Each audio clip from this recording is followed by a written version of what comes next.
So we've done a fairly thorough description of our waves mathematically. Let's return now to the idea of waves on a string and ask, what does the wave speed depend on? People who play guitar probably have recognized that the wave depends on the tension in the string. If you tighten up your guitar string, the frequency of the sound changes. If you want to try this at home, grab a rubber band and just play with it a little bit as you tighten it or loosen it. See, what does it sound like? I've got here a PhET simulation and I let the wave go at two speeds.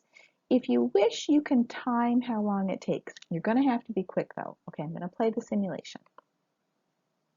So there's my wave under a low tension. You might want to time how long it takes for the leading wave to get to the end. Now I'm going to switch to a high tension, and then you can time and see how long that one takes to get to the end. If you were quick enough to do that timing, probably you were able to observe that the high tension wave got to the end quite a bit faster. So the speed of the wave depends on the tension. Let's go through the process now to see where that dependence comes from. As we look at the speed of the wave on a string and how it depends on tension, let's first confine ourselves to looking at linear waves. Remember, a linear wave is one that has an amplitude much smaller than the wavelength. Often when we draw waves, we exaggerate the size of the amplitude just to make the wave easier to draw, but really your amplitude is very small compared to the wavelength. For example, if your amplitude is 1 centimeter, your wavelength is probably a meter or bigger. Okay, in our description, what we're going to do is look at a wave pulse on a string, and let's focus in on one tiny segment of the string, or an element of the string.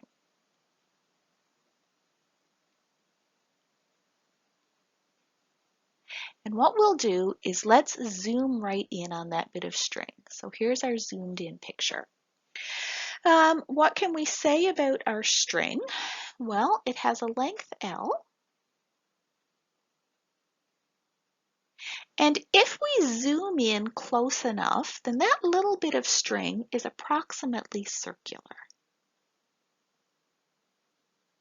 So we know it's a curve, and when you zoom in on a curve, you can get to a place where it's approximately a circle. So our length is L, it's a circular segment of string. What about the force? We said it depends on the tension, so where does the tension go? So the tension is constant throughout a string. I'm going to give tension a symbol F. Some textbooks use a T, your textbook uses an F, so I'll stick with your book's notation. Let's write down our definitions here. L is the length of our segment of string, and F is the tension in the string. It pulls parallel to the string, and it has the same magnitude no matter where we are in the string. So tension is a force. That means it has components. So let's draw in the X and Y components of the tension. The X component on the left points to the left because we only ever pull with a string. The Y component points straight down. I'll call that Fy. Over on the right, the X component points to the right, and the Y component points down. Let's see. We're talking about forces, talking about angles. You probably have a clue that we're going to use Newton's law, so we're going to think about components, so we'll need angles. I'll call the angle between my X component and my tension force theta. If I draw a line that's perpendicular to that tension force, like this, then the angle between the Y component and that line is also theta. Okay, and I'll just stick in my coordinate system, positive X to the right, positive Y is up. Okay, I think we're all set now to write our Newton's second law. So let's apply our Newton's second law. Let's first do it in the X direction. The sum of the forces in the X direction is minus Fx plus Fx. So I've got the minus on the left, the plus on the right, equals mass times acceleration in the X equals 0. So the net force in the X direction goes to 0. That tells us our acceleration in the X direction is 0. The wave has constant speed in the horizontal direction. What about in the Y direction? In the Y direction, I have minus Fy on the left, I have minus Fy on the right, and that equals mass times Ay. Now, our Ay oops, I left out a minus sign. AY points down, so it's going to be negative. So our string has an acceleration that points down. We said our small segment of string was circular. That means we're in circular motion here. So our AY we can write as V squared over R.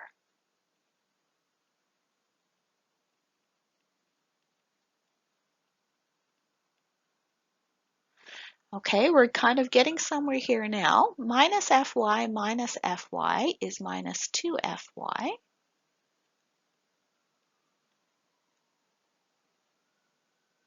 And Fy is equal to F times sine theta. So I've got minus and a minus, they cancel. 2 times F times sine theta equals m times v squared over r. So here we see that we have a v, that's the wave speed. We have f, that represents the tension. So we're seeing a relationship between v and tension here. Let's clarify the radius, what we mean by r. So r would be the radius of the circle. So if I come all the way down, we know that the radius is perpendicular to the string itself. I can come down on both sides. So this is the radius of the circle. This is the radius of the circle. And if I draw a line going straight up through the center, a vertical line, we said that our Fy had an angle of theta between Fy and r. That means our angle in here is also theta. That's true on this side as well. This is also theta. Okay, there's a little bit of geometry specified. So F is our tension, theta is the angle between Fy and the radius of the circle, m is the mass of the bit of string, v is the wave speed, and r is the radius of that little bit of the circle.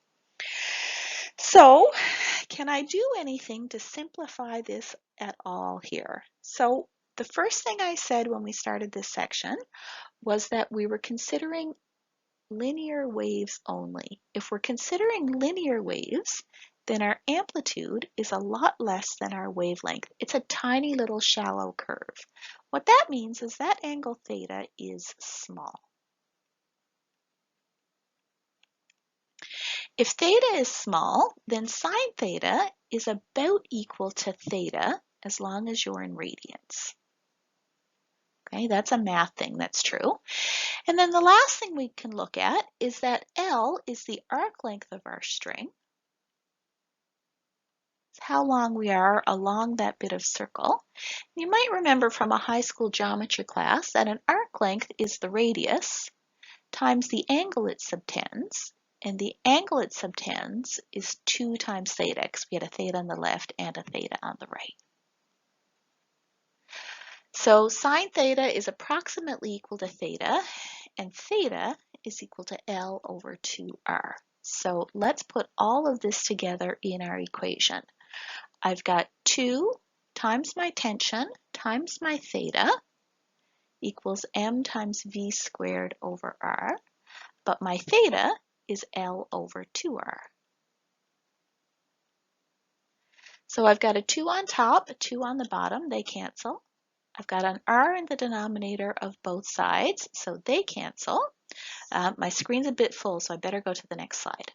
I just noticed that on the previous slide, I wrote F or T for tension instead of F. I'm going to go and fix that now.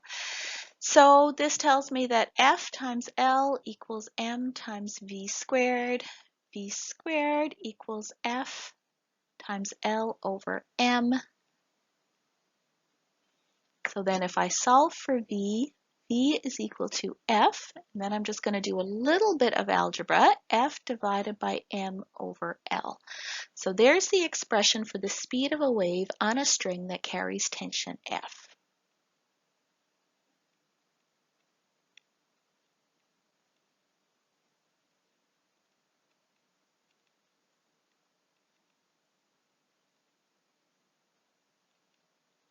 If you like the equation like this, you can certainly leave it as this, but usually we define a new term called linear mass density.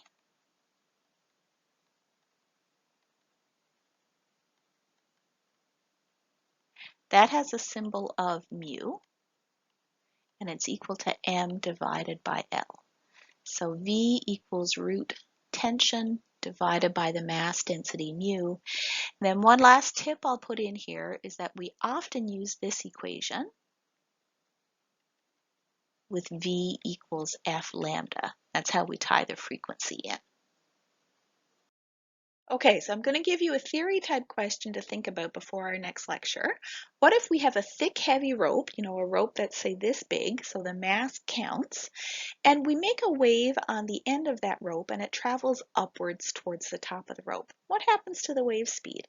Does it get bigger, smaller, or stay the same? I'll leave you to think about it, maybe discuss with your classmates, and I'll talk about that example at the beginning of our next lecture.